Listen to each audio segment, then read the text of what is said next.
للہ وکفا وسلام علی عبادہ الذین اصطفیٰ اما بعد۔ محترم بزرگوں، نوجوانوں، پیارے بچوں، السلام علیکم ورحمۃ اللہ۔ آج ہم نے ایک پارہ سنا ہے۔ آج اگر سوا پارہ ہوتا تو آج 20 ختم ہو جاتے، لیکن امن خلق کا آدھا ہی پارہ ہوا ہے آج۔ تو بہرحال تو آدھا پارہ آج ہوا ہے، تو تقریباً نصف پہ ہی کہیں ختم ہو گیا ہے۔ ایگزیکٹلی تو میں جانتا نہیں، حافظ تو ہوں نہیں میں، بہرحال تو کہیں پر یہیں پر ہے ختم۔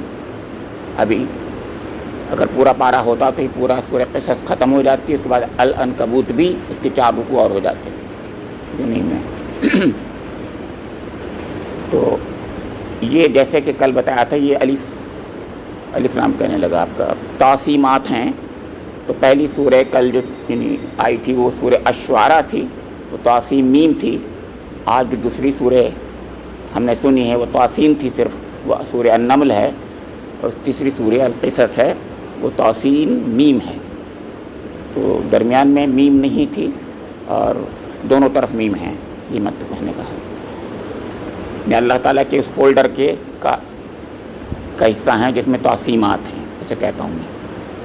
تو یہ فولڈر جو ہے اللہ تعالیٰ نے اس زمانے میں نازل فرمایا، یہ ہجرت حبشہ نہیں ہوئی تھی، اور اس میں کوئی ایسا اشارہ موجود نہیں لگتا بس سختی پرزیکیوشن ہو رہا ہو، بس سخت قسم کا۔ تو پرزیکیوشن بھی نہیں تھا، لیکن مذاق تھا، استہزاء تھا، تعجب تھا۔ یہ کیسی بات کر رہے ہیں، یہ نبی کیسے بن گئے، یہ انسان اور نبی کیسے ہو سکتا ہے، اس قسم کے سوالات تھے، مذاق تھا، استہزاء تھا اس قسم کا۔ لیکن کبھی کبھی اس کے اندر کچھ ٹارچر بھی ہو جاتا تھا، ہلکا سا ایذا رسانی کی طرف بھی مائل ہو گئے تھے، یہاں تک بس پہنچے ہیں، لیکن زیادہ شدت نہیں آئی ہے ایذا رسانی میں۔ کل کی سورہ جو آئے گی العنکبوت، بہت سخت ہے، وہ بہت سخت ہے، اس میں ایذا ہے، وہ الف لام میمات ہیں، پھر 4 الف لام میمات ہیں، پھر لگاتار ہیں، 2 ادھر 3 الف لام میم، اور اب 4 ہیں آگے الف لام میمات۔ تو بہرحال وہ کل کی بات ہوگی انشاءاللہ۔ آج تو تقسیمات کی بات کرتے ہیں۔ تو کل جو تقسیم شروع ہوئی تھی وہ سورہ شعراء تھی، اور آج مکمل جو سورہ ہم نے سنی ہے وہ آپ کی سورہ النمل ہے، اور اس کے بعد تقریباً آدھی سنی ہے سورہ القصص۔ تو النمل کو میں پہلے لیتا ہوں، اور ہے بھی وہ شعراء کی بات کل آ چکی ہے ہمارے سامنے پوری۔ تو اس میں بڑی عجیب بات ہے صاحب، عجیب بات تو خیر ہر سورے میں مجھے نظر آتی، تو اس میں عجیب بات یہ ہے کہ اس شروع جس کا ہوتا ہے اس کی پہلی ابتدائی 5 آیت پہ غور کیجیے آپ لوگ۔ تو ابتدائی 5 آیات جس طریقے سے شروع ہوئی ہیں اس کے اندر، اس سے آپ سمجھ جائیں گے آگے اللہ تعالیٰ کیا فرمانا چاہتا ہے۔ فرمایا تقسیم تلک آیات القرآن و کتاب مبین ہدی و بشریٰ للمؤمنین الذین یقیمون الصلاۃ ویؤتون الزکاۃ وہم بالآخرۃ ہم یوقنون ان الذین لا یؤمنون بالآخرۃ زینا لہم اعمالہم فہم یعمہون اولئک الذین لہم سوء العذاب وہم فی الآخرۃ ہم الاخسرون۔ آپ نے کوئی بات غور کی؟ 3 آیتوں میں تینوں آیتوں میں آخرہ الاخرہ کا ذکر ہے۔ اس کا مطلب یہ کچھ کہنا چاہتا ہے اللہ تعالیٰ ہم سے آخرت کے بارے میں، سمجھ آئی بات؟ یہ ابتدائی میں کہہ رہا ہے تو تمہید ہے، اور تمہید ہے جب اس میں آخرت کو 3 آیتوں میں لگاتار آخرت کا ذکر کرتا ہے۔ اور کیسے ذکر کرتا ہے سن لیجئے۔ پہلے تو یہ فرمایا تقسیم، جس کا مطلب اللہ تعالیٰ اس کے رسول ہی جانتے ہیں۔ تلک آیات القرآن، یہ قرآن کی آیات ہیں، وہ کتاب مبین، اور کھلی ہوئی کتاب ہے۔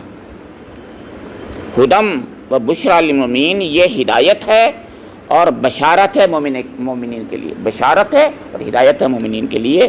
الذین، جو لوگ یقیمون الصلاۃ، نماز قائم کرتے ہیں، ویؤتون الزکاۃ، اور زکوٰۃ دیتے ہیں، وہم بالآخرۃ ہم یوقنون، اور آخرت کو خاص طور سے یقین ایمان کے ساتھ، ہم جو کہا ہے جس طریقے سے ہم بالآخرۃ ہم، اس کا مطلب زور دینا چاہتا ہے اللہ تعالیٰ کو، خاص طور سے یہ کہ جو آخرت پر یقین رکھتے ہیں۔ پھر فرمایا ان الذین لا یؤمنون بالآخرۃ، یقیناً جو لوگ ایمان نہیں لاتے آخرت پر، زینا لہم اعمالہم، ان کے اعمال مزین کر دیے ہیں، انہی کو جو کرتوت کر رہے ہیں انہی کو مزین اللہ تعالیٰ نے کر دیا ہے، فہم یامہون، وہ بھٹک گئے ہیں بالکل، بہک گئے ہیں بالکل، اولئک الذین لہم سوء العذاب، یہی وہ لوگ ہیں جن پر برا عذاب اللہ تعالیٰ کی طرف سے ہے، سوء العذاب وہم فی الآخرۃ ہم الاخسرون، اور یہی وہ لوگ ہیں جو آخرت میں سب سے زیادہ خسارے والے ہوں گے۔ آپ نے دیکھو 3 بار اللہ تعالیٰ آخرت کا ذکر کر رہا ہے، 3 بار ذکر کر رہا ہے، تینوں آیتوں میں کر رہا ہے، لگاتار کر رہا ہے، تمہید میں کر رہا ہے، سورہ شروع ہوئی ہے ابھی وہیں کر رہا ہے، اس کا مطلب سمجھ میں آیا آپ کو؟ تو آخرت پر زور دینا مطلوب ہے۔ اب آپ کو اگلی بات میں بتانا چاہتا ہوں، اب میں اس کو یہاں رکھ دیتا ہوں، اور اس کے بعد جو ہے بات یہ تھی، اس سے پہلے جتنی بھی صورتیں تھیں میں اس پہ ایک بات زور دیتا تھا ہر بار، وہ یہ کہتا تھا کہ یہ سورہ جو ہے توحید کی ہے، یہ سورہ رسالت کی ہے، یہ سورہ توحید کی ہے، یہ سورہ رسالت کی ہے، تو یہ کہہ رہا تھا نا آپ سے، اب تک یہی کہہ جا رہا تھا، آخرت کی بات کسی میں کہی نہیں تھی، میں نے کہی تھی، اور آج میں پہلی بار یہ کہہ رہا ہوں کہ دیکھیے 3 آیتوں میں آخرت ہے۔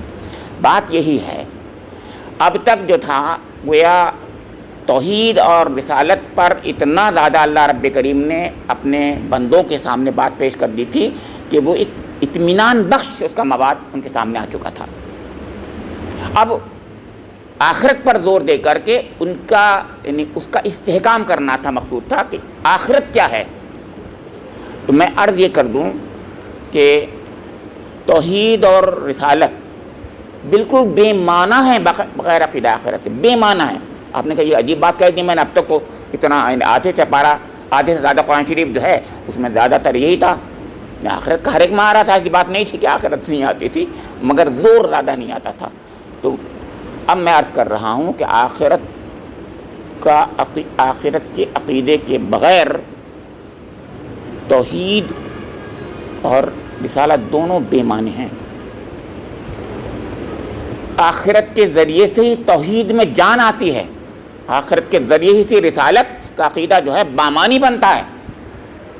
اگر رسول ہم یہ کہیں اللہ تعالیٰ ہے، میں آپ سے کہہ رہا ہوں، میں کہہ رہا ہوں اللہ تعالیٰ ہے، میرا رب ہے، ہاں بھائی بہت اچھا ہے رب، بہت اچھا پیارا رب ہے میرا، ہاں بہت اچھا رب، کروں میں کچھ نہیں، بس یہ کہتا ہوں میں میرا رب بہت اچھا ہے، میرا رب بہت اچھا ہے کہ نہیں؟ میں کچھ نہیں کروں، زندگی میں کیا تبدیلی آئی میرے، بس میں یہی تو کہتا رہوں گا، گاتا رہوں گا کہ اچھا ہے میرا رب، اچھا ہے میرا رب، تو یہ تو زندگی میں میری تبدیلی کہاں آئی؟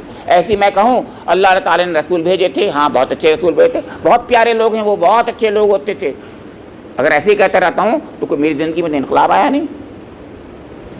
ہاں اب آئے گا انقلاب، جب یہ کہوں گا کہ میرے رب نے جو ہے ان رسولوں کو بھی اس لیے بھیجا تھا، اور میرا رب جو ہے کچھ چاہتا ہے ہم سے، اس کے کچھ پسند و ناپسند ہے، اس لیے انہوں نے رسولوں کو بھیجا، اور اب ہماری زندگی کو جو اس امتحان میں ڈالا گیا ہے، اور اس امتحان کا حساب کتاب ہمارا مرنے کے بعد ہوگا۔ اصلی زندگی وہ ہے، یہ زندگی چھوٹی سی ہے، اصلی زندگی پوری کی پوری لافانی ہے، وہ ہمیشہ ہمیشہ کی ہے، امورٹل ہے وہ زندگی، اس زندگی کی خاطر ہمیں کچھ کرنا ہے۔ یہ تو زیادہ سے زیادہ 100 سال کی زندگی ہے، اصلی زندگی وہ ہے جہاں ہمیشہ ہمیشہ رہنا ہے ہمیں، جس کو کبھی موت نہیں ہے، کبھی ہمیشہ ہمیشہ کے لیے ہے، اس کے لیے جیو، اس کے لیے مرو، اگر مرنا ہے تو اس کے لیے مرو، اور جینا ہے تو اس کے لیے جیو۔ حقیقت یہ ہے، کیونکہ اب اگر بتائیں تو یہ فائنائٹ زندگی ہے اور وہ انفائنائٹ زندگی ہے، تو finite upon infinite is equal to 0، یہ زندگی 0 ہے۔ اس میں کچھ اس کو بامانی بنانا ہے، اگر 0 کو بامانی بنانا ہے تو آخرت پہ یقین کر لو، یہ قرآن کہتا ہے، یہی ہے وہ چیز جو بہت بنیادی نوعیت کی ہے۔ اب یہاں سے وہ بات زور سے کہی گئی ہے، گویا آگے تو آپ دیکھیں گے پھر آخرت ہی آخرت، آخرت ہی آخرت، یعنی صورتوں کی صورتیں لگاتار ایسی آتی چلی آئیں گی، اس میں پورا زور آخرت پہ ہوگا، یہ ہے بات۔ اچھا، لیکن اس کے باوجود آپ ایک اور بات اس میں دیکھ رہا ہوں میں سورہ نمل میں جو ہے اب دوسری بات دیکھیے، وہ ایک عجیب سی بات ہے، اب اس کو جوڑنا ہے، لنک کرنا ہے، وہ لنک کرنا بڑا مشکل ہو جاتا ہے۔ وہ یہ ہے کہ حضرت سلیمان علیہ السلام کا قصہ اس کے اندر ہے۔ اس سورہ کا نام النمل ہے، پہلی بات یہ بتا دوں آپ کو، النمل اس لیے ہے کہ ایک چونٹی کا قصہ اس کے اندر۔ قصہ کیا ہے؟ ایک آیت ہے اس کے اندر، اس کا ذکر ہے چونٹی کا ذکر ایسے ہے اس کے اندر، اس کی بنا پر اس کا نام النمل ہے۔ وہ بات ایسے تھی کہ اللہ تعالیٰ نے یہ فرمایا کہ حضرت سلیمان علیہ السلام کو اللہ تعالیٰ نے کتنا نوازا تھا. اب یہاں سے بات شروع ہوتی ہے. اس نوازش پر غور کیجئے. اور معلوم ہے کس سے کہا جا رہا ہے؟ یہ سب سے پہلے ان سرداران قریش کے سامنے کہا جا رہا ہے جن کا دماغ خراب تھا. ہمارے پاس یہ ہے اور ہمارے پاس یہ ہے، سرداری ہے ہمارے پاس مال و دولت ہے. تو اللہ تعالیٰ کہہ رہا ہے تم کیا ہو، تمہاری بساط کیا ہے. ذرا دیکھو سلیمان کو، اس کی بادشاہت، دنیا میں اس سے بڑی بادشاہت ہی کوئی نہیں ہوئی. اس کی قوت، اس کی طاقت، اس کا مال و دولت، اس کے سامنے تو تم کچھ بھی نہیں ہو، نتھنگ ہو، زیرو ہو تم. سمجھے آپ کے؟ لیکن تمہارا دماغ خراب ہے، کبر میں ہو تم، اور ہر وقت تمہارا سر جو ہے بڑا، یعنی اپنے کو اکڑ کے چلتے ہو تم. ایک سلیمان تھا، ہمارا بندہ تھا، بادشاہ تھا. بادشاہ ہونے کے باوجود ھذا من فضل ربی، اور ہر وقت اللہ کا شکر ادا کرتا تھا. اب یہ آئینہ دکھایا جا رہا ہے. اب یہاں 3 کردار ہیں اس سورے کے اندر. 3 کردار ہیں. ایک کردار وہ ہے جو کہ بہت ہی سرکش ہے. ان میں سرداران قریش ہیں، لیکن سرداران قریش سے بھی آگے خطرناک واقعات بتائے جا رہے ہیں اللہ کے رسول کو کہ اس سے بڑے بڑے خطا، بہت بڑے طاغوت گزرے ہیں. یہ تو کچھ بھی نہیں ہے. فرعون بہت بڑا طاغوت تھا. وہ تو انا ربکم الاعلی کہتا تھا. اس طاغوت اسی کو تو کہتے ہیں، میں ہوں خدا، سب سے بڑا خدا ہوں، بلکہ خدا ہی نہیں ہوں بلکہ سب سے بڑا خدا ہوں. تو وہ کہتا تھا، اور بتایا کہ قوم سمود میں 9 سردار تھے، وہ تھے طاغوت. تو ارے جنہوں نے اتنی بڑی ہمت کی کہ وہ جو اللہ تعالیٰ کی اونٹنی تھی، اس اونٹنی کے کوچے کاٹ دی. ہمت تو ان میں تھی نا. تم کیا کر سکتے ہو؟ تو کہا وہ تھے طاغوت. تو اور طاغوت اگر تم دیکھنا چاہتے ہو، ایک سے ایک اونچے خطرناک بڑے بڑے لوگ تھے. تو قوم عاد، قوم سمود، سب کا ذکر کر کے اس میں بتایا گیا کہ ان لوگوں نے جو طغیانی مچائی تھی، اس کے سامنے تم کچھ نہیں ہو. مگر ہم نے کیا کیا یہ بھی سن لو. داستان پارینہ بن گئے، وہ سب ختم ہو کے رہ گئے. ہم نے سب کو بالکل ختم کر کے رکھ دیا درستے میں. آخر میں رونے لگا، چیخنے لگا وہ فرعون، جس کو آپ جانتے ہیں کہ میں ایمان لے آیا بنی اسرائیل کے خدا پر. تو کہا جا رہا، تو ایک کردار وہ ہوا. اب دوسرا کردار بتایا. ایک کردار جو ہے حضرت سلیمان علیہ السلام، بالکل جس کا اپوزٹ ہے. ان کو سب کچھ ملا ہوا ہے، اس کے باوجود وہ اللہ کے آگے جھکے ہوئے ہیں. اللہ کی حمد کرتے ہیں، شکر ادا کرتے ہیں، حمد کرتے ہیں، شکر کرتے ہیں. اللہ تعالیٰ نے ایک بات فرمائی ہے، بتا دیں قرآن میں نے اس وقت کئی بار کہا ہے کہ جتنا آپ جو ہیں اللہ کا شکر ادا کریں گے، اللہ تعالیٰ اتنا ہی زیادہ دے گا. قرآن کی آیت سے ثابت ہے. جتنا دیں گے، اللہ تعالیٰ کہتا ہے ذرا تم میرا شکر کرو تو میں اتنا ہی زیادہ تم کو دیتا چلا جاؤں گا. یہ ہے. تو اللہ تعالیٰ نے کیوں ان کو دیا تھا؟ اس لیے کہ اس آیت پر، اس دنیا میں جو نظر آتی ہے اس پر عمل کر رہا تھا اللہ تعالیٰ اپنی سنت کے مطابق. تو جتنا وہ شکر ادا کر رہے تھے اتنا ہی رب کریم اور دیے جا رہا تھا. وہ کیوں دیے جا رہا تھا میں بتانا چاہتا ہوں. اللہ تعالیٰ کا یہ بھی امتحان ہوتا ہے. اللہ تعالیٰ، میں نے کہا 2 طریقے سے امتحان لیتا ہے. دے کر بھی امتحان لیتا ہے، اور کچھ لوگوں کا لے کر امتحان لیتا ہے. تو جس کو لے کر امتحان لیتا ہے تو خوب لیتا ہے، اور جہاں وہ ہار گیا اللہ تعالیٰ کہتا بس ہار گیا، اس کا نتیجہ نکل آیا، وہیں چھوڑ دیتا ہے. اب ایک دے کر امتحان لیتا ہے، اب وہ پھر بھی شکر ادا کرتا رہتا ہے تو اللہ تعالیٰ اور دیتا ہے کہ اب دیکھو اور دیتا ہے، اب دیکھو اور دیتا ہے، اب دیکھو کہاں رکتا ہے. یہ وہ رکتا ہی نہیں. جب وہ رکتا ہی نہیں تو اللہ کہتا ہے نہیں یہ تو بہت اچھا بندہ ہے میرا، لو اس کو نواز ہی دو. پھر تو یہ سلیمان علیہ السلام ہے، انہیں دیے جا رہا ہے اللہ تعالیٰ، اور وہ شکر ادا کیے جا رہے ہیں، اس سے زیادہ شکر ادا کیے جا رہے ہیں، اس سے زیادہ شکر ادا. تو اللہ تعالیٰ کہتا ہے نہیں یہ جو ہے یہ شکریہ کرتا رہے گا، یہ اس کے امتحان میں کامیاب ہو گیا ہے. یہ ہے حضرت سلیمان علیہ السلام. ایک تیسرا کردار ہے. وہ تیسرا کردار جو ہے ملکہ سبا ہے. یہ بتا جا رہا ہے اس سورہ کے اندر 3 کردار، 3 کریکٹرز. 2 کریکٹر کا ذکر کر دیا میں نے، ایک تیسرا کریکٹر ہے. وہ آئینہ دکھانے کے لیے سرداران قریش کو ملکہ سبا کا کردار دکھایا جا رہا ہے کہ ہے تو وہ مشرک قوم میں سے، لیکن جب اس کے سامنے حق آ گیا تو جھک جاتی ہے. کیا گئے تم اس عورت سے گئے گزرے ہو. میں کہہ رہا ہوں ابھی، کیا تم اس عورت سے گئے گزرے ہو کہ وہ تو ایمان لے آئی اور تم ایمان نہیں لا رہے ہو. یہ ہے آئینہ دکھانا، اسے کہتے ہیں. اس سورے میں یہی ہے. اب یہ 2 باتیں میں نے کہہ دیں. اب تیسری بات سنیے گا. تیسرا ایک الگ منظرنامہ ہے. تیسرا منظرنامہ یہ ہے کہ اللہ تعالیٰ نے نہ صرف یہ کہا سلیمان علیہ السلام کو اتنا مال و دولت اور حکومت سے نوازا تھا، لیکن حکومت کا تصور آپ کر نہیں سکتے ہیں. اب میں اس حکومت کی اس کی وسعتوں کو، اس کی بلندیوں کو، ان کی عظمتوں کا تصور دلانا چاہ رہا ہوں۔ دنیا میں ایسی حکومت کوئی ہوئی ہی نہیں۔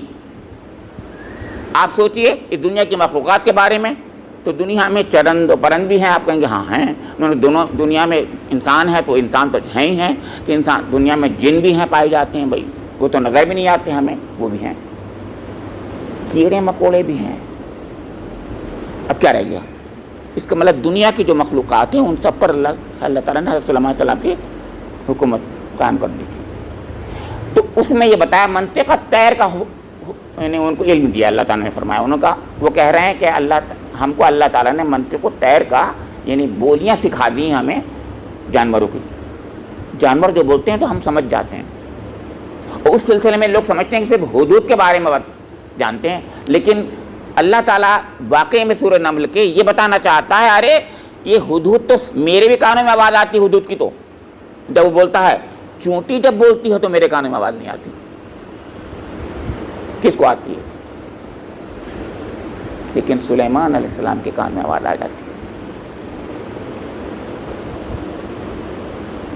چونٹی یہ کہتی ہے جب ان کا بڑا لشکر ہے جس میں جن بھی ہیں، انسان بھی ہیں، اور وہ آپ کے جو ہے پرندے بھی ہیں، سب چلے جا رہے ہیں، سب چل رہے ہیں مختلف قسم کے۔ کوئی یہ کہتا ہے کہ ہوائی لشکر تھا، کوئی ویسا لشکر تھا، بالکل غلط کہتا ہے۔ بھائی قرآن پاک جب لفظ بولتا ہے بالکل صاف کہتا ہے من الجنی والانسی والطیر، بالکل ایک انداز میں انس کو، جن کو، طیر کو ذکر کرتا ہوتا ہے۔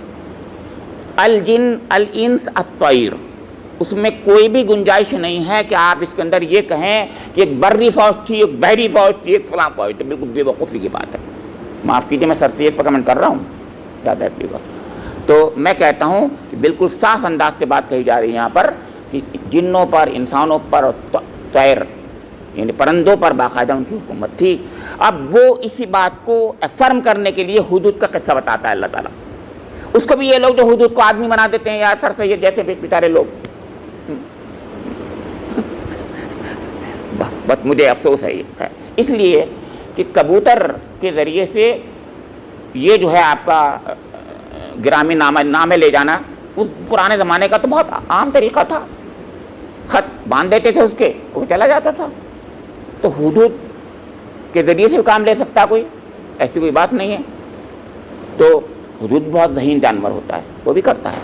تو اگر حدود کے ذریعے سے سلیمان علیہ السلام نے وہ کام لیا نامہ بھیجنے کا ملکہ سبا تک، تو اس میں کون سی ایسی بات ہو گئی اچوبے کی، یا جس کی بنا پر میں اس کی ایسی تعویل کروں کہ میں نہ حدود ایک آدمی کو بنا دوں اور یہ کہوں آدمی کو بھیجا تھا ہے، اور اچھا حدود آدمی کو بھیجا تھا مان لیے، تو ذبح کرنے کی بات کیوں کر رہے ہیں حضرت سلیمان علیہ السلام؟ تو اس آدمی کو ذبح کر دیں گے اگر وہ صحیح بات نہیں کرے گا۔ تو ایسی باتیں کرتے ہیں آج یہ لوگ جن کا دماغ یعنی منکرین حدیث جب ہوتے ہیں ہو جاتے ہیں، ایسی باتیں کرتے ہیں۔ میں ان سے پوچھنا چاہتا ہوں ایسے لوگوں سے کہ انہوں نے یہ کہا تھا کہ اگر صحیح بات نہیں کہی اس نے، وہ غائب ہو گیا تھا کچھ دیر کے لیے، حدود ہے نا، تو انہوں نے کہا اب دیکھیے ان کی نظر، اب پھر یہ بھی حضرت سلیمان کا ہے، نبی کی نظر کیسی ہوتی ہے، وہ دیکھ رہے ہیں کہاں ہے حدود، مالی اللہ حدود، اگر وہ میرے سامنے صحیح بات لے کے نہیں آیا تو میں جو ہوں اس کو یا تو صحیح بات کہے ورنہ میں اس کو ذبح کر دوں گا۔ یہ کہہ رہے ہیں اذبحنہ، تو آدمی کو ذبح کر دے گا، کوئی بادشاہ کر دے گا یا نبی کر دے گا؟ سوچنے کی بات ہے بھائی، جانور کو تو ذبح کیا تھا، ذبح کر کے کھایا جائے گا، اس کو سمجھ میں آیا؟ جی یہ جو بات کمنٹ کرتے ہیں کہ ذبح کرنے کی بات غلط کہی تھی، نہیں بلکہ اس کا بھی استعمال کیا جائے گا پھر، یعنی وہ کوئی چیز ویسٹ نہیں رکھی جائے گی۔ وہ جانور ہے، اس نے غلط کام کیا، ٹھیک ہے، اس کو سزا ملی، اس کے بعد اس کا جو گوشت ملے گا وہ ہم کھائیں گے، یہ مطلب ہے اس کا، سمجھ میں آیا آپ کے؟ یہ جو لوگوں نے کہی بات دوسری وہ غلط بات ہوئی، اس کا مطلب یہ تھا کہ وہ ویسٹ نہیں کرنا چاہتے کسی چیز کو، سزا بھی میں دینا چاہتے ہیں اور ویسٹ نہیں کرنا چاہتے اس کا گوشت، ہے نا، گوشت کھائیں گے ہم لوگ، یہ مطلب تھا اس کا ذبح کر کے۔ ہاں کیسی باتیں کرتے ہیں لوگ، خیر بات دوسری آ گئی۔ اب میں اگلی بات کہتا ہوں۔ تو ایک تو حدود سے بات کر رہے ہیں اور اس کو خط دے کر کے ملکہ سبا کو بھیج دیتے ہیں، سمجھ نا آپ کے، تم دیکھتے ہیں ایک طرف کو رکھ کے تم الگ ہو جانا، یہ کہہ رہے ہیں، ٹھیک ہے، اور جا کر کے دیکھو وہ کیا کرتے ہیں۔ اور وہ خط میں یہ لکھا تھا کہ یہ سلیمان کی طرف سے ہے، اور بسم اللہ الرحمن الرحیم سے شروع ہوا تھا، وہ جس کا میں نے ذکر کیا تھا. اسی سورہ نمل کے اندر 2 بار بسم اللہ ہے.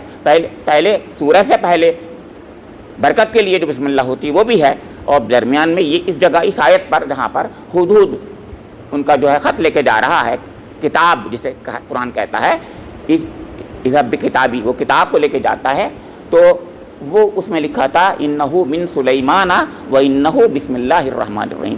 خط پڑھ کر سنا رہی ہے یہ ملکہ سبا، یہ کہہ رہی ہے کہ سلیمان کی طرف سے ہے اور بسم اللہ الرحمن الرحیم سے شروع ہو رہا ہے. یہ بات تو میں بتا چکا، بسم اللہ اب پوری ہو گئی 114، کیونکہ سورہ توبہ کی ایک بسم اللہ کم تھی، وہ پوری ہو گئی.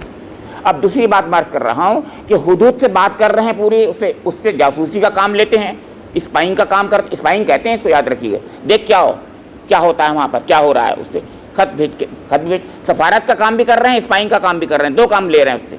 ایک تو سفارت کا کام لے رہے ہیں، ایمبیسڈر ہے وہ، سفیر ہے وہ، اور دوسرا کام وہ جا رہا ہے ایسی جگہ جا رہا ہے جو حضرت سلیمان کو پتہ نہیں، وہ اس کا کام ہی یہ ہے. جیسے آج کل ہوتا ہے اسپائنگ جس سے ہوتا ہے، یہ ڈرون جو بھیجے جاتے ہیں دوسرے ملکوں میں، یہ ڈرون ہے، یہ دوسرا ڈرون ہے، وہ بھی اڑتے ہیں ڈرون بھی. ہمارا حدود ڈرون ہے یہ. جی یہ سمجھ لیجیے. تو صاحب وہ ڈرون جو تھا، زندہ ڈرون، چلتا پھرتا بولتا ہے، وہ ڈرون جا کر کے خط لے کے جاتا ہے. تو اب سنیے قصہ. اچھا ایک تو ڈرون کی بات یہ آ گئی میری، اب سنیے وہ چوٹی کا مسئلہ. حضرت سلیمان علیہ السلام کی صلاحیتوں کو دیکھیے، یا یوں کہیے ان کے معجزات کو دیکھیے.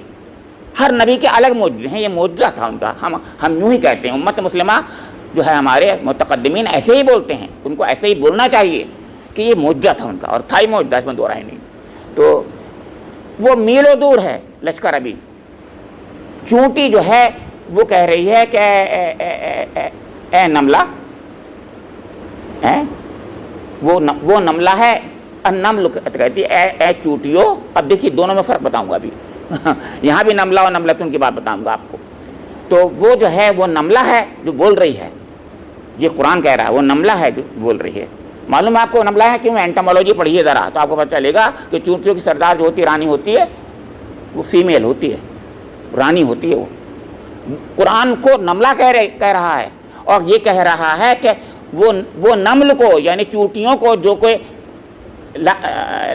جن میں جینڈر نہیں ہوتا، جینڈر لیس ہیں، جو مزدور چونٹیاں جو ہیں، ان سے بات کر رہی ہے. سمجھ رہے ہیں؟ ان سے بول رہی ہے کہ تم اپنے بلوں میں گھس جاؤ، کہیں ایسا نہ ہو کہ سلیمان کا لشکر تمہیں رون ڈالے اور ان کو خبر بھی نہ ہو. ہم لا یشعرون، ان کو خبر بھی نہ ہو. اب اتنی جب لشکر جاتا ہے تو بڑی تیزی سے چلتا ہوتا ہے نا، وہ تو کم سے کم کئی کلومیٹر دور تو ہوگا نا. تو آپ کہیں گے اچھا چوٹی تک کیسے پہنچا؟ تو سلیمان السلام کے پاس تو چلو مان لیجئے معجزہ ہے، وہ کیسے پہنچا؟ ارے بے وقوفو، میں اب بول رہا ہوں بے وقوفو، چوٹی جو ہے دھمک کو پہچانتی ہے. اللہ تعالیٰ نے ہر ایک کو اپنا حص دیا ہے، ایک سینس دیا ہے، چاہے وہ اس کو 6 سینس کہہ لیں آپ. تو چوٹی کے پاس وہ 6 سینس ہوتا ہے، اس لیے کہ وہ تو اگر پہلے سے نہیں اندر جائے گی بل میں تو وہ تو بیچاری ختم ہو جائے گی. سوچیے آپ. تو اللہ تعالیٰ نے ہر ایک کو اپنی سیفٹی کے لیے، زندگی کے لیے اس کو وہ چیز دے دی ہے. تو اس نے کہا تو بالکل صحیح کہا. ہاں حضرت سلیمان علیہ السلام کو کیسے آواز آ گئی، یہ ہے مسئلہ اصلی، اس میں دو رائے نہیں. بات یہ تھی وہ نبی تھے. اب یہاں پر ہی ہماری غلطی کر گیا سر سید ہی نہیں، غلام پرویز بھی، معاف کیجیے گا. ایسے ایک دو لوگ تھوڑی ہیں کوئی، ایسے بھئی پرویزیت کہلاتی ہے. اور چکرالوی بھی ایسے کتنے لوگ ہیں جن کا کام یہی ہے کہ حدیث کا انکار کر دو. اور اب ایک تیسرے والے پیدا ہو گئے ہیں ہمارے سعودی عرب میں. انہوں نے کہا اتنی ہی حدیثیں جو ہیں بالکل صحیح ہیں. اب دیکھیے گا ابھی پتہ چلے گا 108 حدیثیں صحیح ہیں بالکل، اور باقی سب غلط ہیں ہزاروں میں. ٹھیک ہے، وہ تو ابھی تو وہ آگے بڑھے گی بات. اب 108 سے اور بڑھیں گی، آگے زیادہ ہو جائیں گی انشاءاللہ، اور آگے ہوں گی، زیادہ ہوں گی، کیونکہ ابھی تو انہوں نے نیچے والے لیول پہ بتایا ہے. سعودی عرب میں ہوا نا، ابھی بات سامنے آئی ہوگی اب بچوں کے سب لوگوں کے. ہاں تو میں عرض کر رہا تھا تو وہ تو نبی تھے. نبی کے پاس تو اب میں جواب دے رہا ہوں، نبی کے پاس تو وہ ڈیلیکیٹ سگنلز کو پہچانتا ہے جس کو وحی کہتے ہیں. ہر نبی اس ڈیلیکیٹ سگنل کو پہچانتا ہے جس کو ہم آپ دور دور تک پہچانتے ہی نہیں. تو چونٹی کی تو آواز دنیاوی میٹیریل اکاؤسٹک رینج میں آتی ہے. کیا بات کر رہے ہیں لوگ، ایکاؤسٹک رینج میں آتی ہے وہ قریب کی، وہ جب بولے گی تو آپ کا آلہ آج نہ صحیح کل دیکھ لینا اس کو پہچان لے گا چونٹی کی آواز کو، وہ اس میں وائبریشنز آ جائیں گے. اس وائبریشن کو ایمپلیفائی کر دیا اللہ تعالیٰ نے ہے نہیں. تو وہ وائبریشن جو دنیا میں میٹیریل وائبریشن ہے وہ اس کو ہم ایمپلیفائی کر سکتے ہیں جب، تو وہ تو نبی کا معاملہ ہے، وہ سگنل تو وہی کے سگنل کو پہچانتا ہے، وہ تو ہے کہ نہیں، جس کو کوئی پہچانتا ہی نہیں ادر دین، نبیوں کے علاوہ کوئی پہچانتا ہی نہیں، کوئی سن ہی نہیں سکتا ان سگنل کو وہ پہچانتا ہے. تو اس پر مذاق کرنا یہ کرنا تو میرے سمجھ آتا ہے. آپ نبوت کا انکار کر دو نا، کہہ دو نہیں سے نبی ہوتے ہی نہیں تھے، نعوذ باللہ، یہ کہتے رہو میں سنبھال لوں گا. پھر کہوں گا اب اس دروازے سے ادھر نکل جاؤ، یعنی وہ اسلام کا جو دروازہ ہے اسے نکل لو. ایسے لوگوں سے میں بعد میں ایسے کہتا ہوں، وہی ٹھیک ہوتا ہے. پھر کیوں اب آپ اچھا خاصا آ کر کے کہہ بھی رہے ہیں کہ مسلمان ہوں، اور مسلمان ہونے والے جو ہے کوئی شرط پوری نہیں کر رہے، تو اس سے ٹھیک نہیں ہے یہ، ہے کہ نہیں. یا پھر ہم سے دلیل مانگو، ہم بھی تو کھڑے ہوئے ہیں نا انشاءاللہ، ہم بھی کھڑے ہوئے ہیں انشاءاللہ. ہم سے پوچھو. اب ان کی سائنس جو ہے، وہ سائنس کے اسٹوڈنٹ وہ ہوتے اگر تو وہ ایسی باتیں نہ کرتے. وہ سائنس کے اسٹوڈنٹ تھے ہی نہیں بیچارے، سر سے ہی تو خیر تھے ہی نہیں. آج بھی چکرال بھی ہو سائنس کا کوئی اسٹوڈنٹ نہیں تھا ان کے اندر. بتا دوں آپ کو، غلام پرویز بھی سائنس کے اسٹوڈنٹ نہیں تھے. پڑھی ہوگی انہوں نے BSc تک سائنس، ہمیں نہیں پتہ. تو بہرحال میں بتا دوں آپ کو، یہ لوگ جو ہیں سائنس کی بنا پر یہ اس کا انکار کرتے ہوتے تھے. یہ بتا دوں آپ کو کہ سائنس کے تو خلاف ہے، ریشنیلٹی کے خلاف ہے، عقل میں نہیں آتی بات. یہ میں کہتا ہوں نبوت کا معاملہ ایسی ہوتا ہے، عقل میں آئے یا نہ آئے مان لو. اس لیے کہ اللہ تعالیٰ نے ہدایت کا جو سامان کیا ہے وہ اس لیے تو کیا ہے کہ تمہاری عقل سے پرے ہوتی ہیں کچھ چیزیں عقل میں آ جاتی ہیں، کچھ چیزیں عقل میں نہیں آتی. ہاں وہ دوسرے انداز سے آرگومنٹ کرتا ہے، آپ کا سمجھ میں آ جائے گی بات. وہ آرگومنٹ کرتا ہے، ایسی بات نہیں ہے. تو بھائی بات سیدھی سادھی یہ تھی کہ اس میں یہ واقعہ جو ہوا. اب دوسرا سن لیجیے اسی کے اندر واقعہ. وہ تخت منگایا حضرت سلیمان علیہ السلام نے. کیسے منگایا معلوم آپ کو؟ یہ بھی سن لیجیے. تخت منگایا، دربار میں بیٹھے ہوئے تھے، دربار میں بیٹھ کر یہ کہہ رہے ہیں کہ ہے کوئی ایسا اس وقت جو ملکہ سبا کا تخت لے آئے؟ قال عفریت من الجن، ایک بہت پاورفل جن کا تھا. اب اس کو بھی جن کو انسان کہہ دو. مجھے بتائیے کون انسان سینکڑوں کلومیٹر دور پہ سے اتنی دیر میں تخت لا سکتا تھا ملکہ سبا کا؟ آج بھی لیا ہے کوئی؟ میں کہتا ہوں ان جنگلی انسانوں کو بتاؤ مجھے کون جنگلی انسان ہے دنیا میں کہیں بھی ہے کوئی جو 250 کلومیٹر دور یا 300 کلومیٹر دور سے ایک تخت کو اٹھا کر کے اتنی دیر میں لیا ہے، 2 گھنٹے میں لیا ہے؟ یہی تو ہے. اتنی دیر میں کہا دربار جتنا آپ کا نہیں ہوگا برخاست دیر میں لے آؤں گا. جن نے کہا تھا یہ. اب سر سید جن کو جن نہیں مانتے، انسان مانتے ہیں، وہ بھی کہتے ہیں ہے نا. کوئی وہ جنگلی جانور، جنگلی کیا کہتے ہیں، قبائلی لوگ ہوتے تھے، وہ لوگ تھے جو جنگلوں میں رہتے ہیں. کیا کہتے ہیں؟ ٹرائبلس یا کون سے کہتے ہیں ادریسا ان کو، جو جنگلی لوگ ہوتے ہیں. ہاں ایبروجن.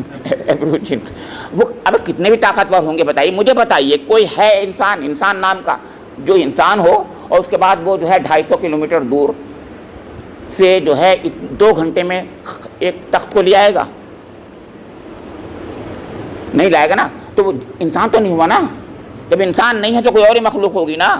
تو قرآن جن کہہ رہا ہے تو جن ہی تھی نا. تو جن پہ تو حکومت تھی حضرت سلیمان کی نا. یہ میں کہنا چاہ رہا ہوں. اب تو پرویزیت گئی خاک میں، ادھر چلی گئی، اس کا جواب نہیں ان کے پاس بھی. تو میں یہ عرض کر رہا ہوں کہ وہ جو ہے اب اس پر ایک اور شخص اٹھا، کھڑا ہو گیا ایک دم. ادھر جن بول رہا تھا ابھی کہ میں اس کو اتنی دیر میں لاؤں گا کہ آپ کا دربار برخاست بھی نہیں ہوگا. ایک صاحب کو جوش آ گیا، علم من الکتاب تھا ان کے پاس. تو انہوں نے کہا میں اتنی دیر میں لاتا ہوں جتنے میں پلک جھپکتا ہے، اور وہ حاضر تھا. میں جیسے کہہ رہا ہوں ایسے قرآن نے کہا ہے. یعنی ادھر اس نے کہا کہ میں ایسے لا سکتا ہوں، پلک جھپکنے میں لا سکتا ہوں، اور وہ حاضر تھا. اس لیے کہ اگر ایسا نہیں کہتا قرآن تو قرآن کی بات غلط ہو جاتی کہ ایک پلک جھپکنے میں لاتا ہوں میں. وہ سامنے حاضر تھا. اللہ کا شکر پھر ادا کر رہے ہیں سلیمان. کیوں شکر ادا کر رہے ہیں کہ میرے دربار میں کوئی ایسا لوگ ہو سکتا ہے جو ایسا کر سکتا ہے. کچھ لوگ کہتے ہیں وہ آصف بن برخیہ ان کے وزیر تھے. جس بادشاہ کا وزیر اتنا پاورفل ہو، ایسا ہو، وہ خود بادشاہ کیا ہوگا. کیونکہ بادشاہ کے آگے اس کا تابعداری تو ہوتا ہے، فالوور ہے، اس کے آگے جھکا ہی تو رہتا ہے، وہ سبارڈینیٹ ہی تو ہوتا ہے. تو بادشاہ کتنا اونچا ہوگا. بادشاہ کا وزیر اتنا بڑا پاورفل ہے. یہ ہے بھائی قرآن کے کچھ قصے. میں اس لیے آج بتا گیا کہ منکرین حدیث کا معاملہ بالکل بہت ہی لچا، بہت ہی کمزور ہے. اب اس کے بعد سنیے گا، اب آخری بات کہہ کے بات ختم کر دوں گا. وہ آخری بات یہ ہے کہ حضرت سلیمان علیہ السلام کا جو محل تھا وہ بھی عجیب تھا.